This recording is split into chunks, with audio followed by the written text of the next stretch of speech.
toutes et à tous, je vous présente notre nouveau tuto qui aura pour objet la création d'une maquette, d'un canevas, d'un article de presse écrite. Alors comme vous le savez tous, un article de presse écrite ne s'écrit pas sur toute la largeur de notre page, mais s'écrit sous forme de colonnes, le texte passant d'une colonne à l'autre de manière successive. Alors pour cela, on va utiliser le logiciel WinWord et il y a quelques astuces à connaître pour pouvoir le faire de manière efficace. Alors on va travailler essentiellement et uniquement, vais-je dire, par zone de texte. Alors comment faire? Je vais ici au niveau de l'insertion et je vais choisir le bouton création zone de texte.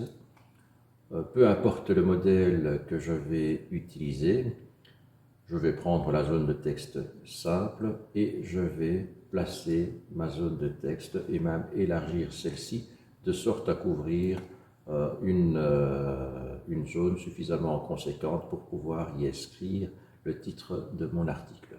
Je vais prendre par exemple une hauteur de 2,5 cm sur une largeur de 15 cm. Voilà, on peut directement écrire 15 dans le petit espace prévu à cet effet. Donc voilà, ma zone de texte mesure 15 cm sur 2 cm de hauteur. Je vais supprimer le texte et j'obtiens une première zone de texte qui correspondra à ma zone de titre. Cet article sera composé de 3 colonnes, donc un peu de calcul, 15 divisé par 3, je devrais créer des zones de texte de 5 cm de largeur, peu importe dans un premier temps la hauteur de celle-ci. Donc je vais insérer une nouvelle fois une zone de texte qui aurait une forme plutôt verticale. Bon, à nouveau le même procédé, je prends une zone de texte, je l'ajuste par rapport à l'angle de ma zone de texte précédente, angle de gauche, je dessine ma zone de texte et je vais lui donner les dimensions correctes, à savoir 5 cm, on va dire, sur 10 cm. À nouveau, j'efface le texte et je vais dupliquer cette zone de texte. Alors, je la sélectionne et clic droit avec ma souris, je vais copier et je vais la coller et j'obtiens une deuxième zone de texte que je vais ajuster, accoler à ma précédente et je réitère cette opération de sorte à obtenir mes 3 colonnes. Et comme vous pouvez le voir, elles s'ajustent pratiquement correctement. Donc je vais simplement reculer à l'aide de les flèches les colonnes pour que l'ajustement soit quasi parfait. Donc j'ai une première zone qui est ma zone de titre, ma zone numéro 1 pour mon chapeau et le début de mon article, une zone numéro 2 pour la suite du corps de mon article, une zone numéro 3 pour la chute, la signature et le petit logo typographique annonçant la fin de mon article. Malheureusement, si je tape dans ma première colonne et que mon texte excède la surface qui lui est destinée, le texte deviendra invisible. Ce qu'il convient de faire, c'est que la fin de mon texte soit reportée immédiatement dans la deuxième colonne et ainsi de suite. Alors pour ce faire, pas trop de tracas à avoir. Donc je sélectionne une colonne, j'ai un petit onglet qui s'est ouvert ici, format, je clique dessus et là je vois créer un lien. Alors c'est ce bouton-là qui m'intéresse, mais il faut procéder dans un certain ordre. La première colonne à sélectionner, c'est la colonne centrale. Je vais créer un lien qui va me permettre de faire passer le texte de la colonne numéro 2 vers la colonne numéro 3. Donc, je suis dans ma zone de texte numéro 2, je crée le lien et mon petit pointeur se transforme dans une espèce de tasse qui délivre les lettres et je clique dans la zone numéro 3. Voilà, le lien est établi entre les différentes zones. Je vais passer maintenant dans la zone numéro 1 et je vais faire transborder le supplément de texte dans la zone numéro 2. Donc je crée un nouveau lien et je clique cette fois-ci dans la zone de texte numéro 2. Voilà, ma présentation est quasiment terminée au niveau de la structure de mon article. Il convient encore de supprimer les contours des différentes colonnes. Pour cela, pas de difficulté, je clique sur ma colonne et je vais au niveau du contour de la forme, sans contour, et tous mes contours disparaissent.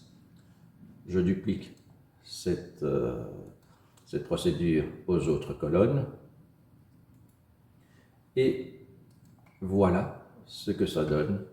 J'ai simplement des colonnes qui sont visibles au moment où je vais cliquer à l'intérieur de ceci. Et comme vous le constatez, pas possibilité de faire apparaître colonnes 2 et 3, puisqu'elles sont liées à la première et que c'est lorsqu'il y aura du débordement que ces colonnes apparaîtront. Alors j'ai préparé préalablement un autre petit texte que je vais ouvrir. Ici, je vais faire simplement un copier-coller. Voilà, qui est fait. Je retourne à ma présentation et je vais insérer ce texte. Et là, on voit que le texte se met automatiquement en forme. Alors, pour avoir un article tout à fait correct, il faudrait que le texte apparaisse dans mes 3 colonnes et que mes colonnes aient une hauteur égale. Donc ce que je vais faire, je vais rétrécir la hauteur des colonnes et là on constate que la 3e colonne se remplit petit à petit. Alors ici, je suis plus ou moins bon, il y a encore quelques petits détails à régler pour que ce soit vraiment impeccable. Il me faudrait ma signature, etc. Donc je vais simplement encore tout petit peu agrandir celle-ci, encore un tout petit peu, voilà. Et là on a la place pour mettre la signature. Au niveau du texte, c'est pareil, je vais écrire le texte à l'intérieur de cette zone. Donc il s'agit de la présentation d'un livre, les 2 inconnus. Et là, je mets mon texte en forme de sorte à ce qu'il occupe une grande partie de cette zone de texte. Donc je vais peut-être modifier la grandeur de la police. Voilà. On n'est pas trop mal. En caractère gras, ça prend encore un peu plus de place. Et je vais, à ce moment-là, centrer mon texte. Encore une chose, n'oublions pas non plus que la largeur de ces colonnes est essentielle pour la structure de notre livre. Donc, je vais sélectionner le texte et je vais le mettre en justifié, de sorte à ce que la présentation soit plus agréable. Alors, encore une chose, si je veux respecter la structure d'un texte journalistique, je vais mettre en caractère gras mon chapeau. Et voilà, encore petit détail supplémentaire, ici au niveau de ma zone de titre, je vais effacer le contour. Et voilà comment on peut réaliser un article qui a une présentation correcte grâce à Word de Microsoft. Voilà, je vous souhaite tout le meilleur pour la suite et surtout de bons exercices d'écriture. À très bientôt. Au revoir.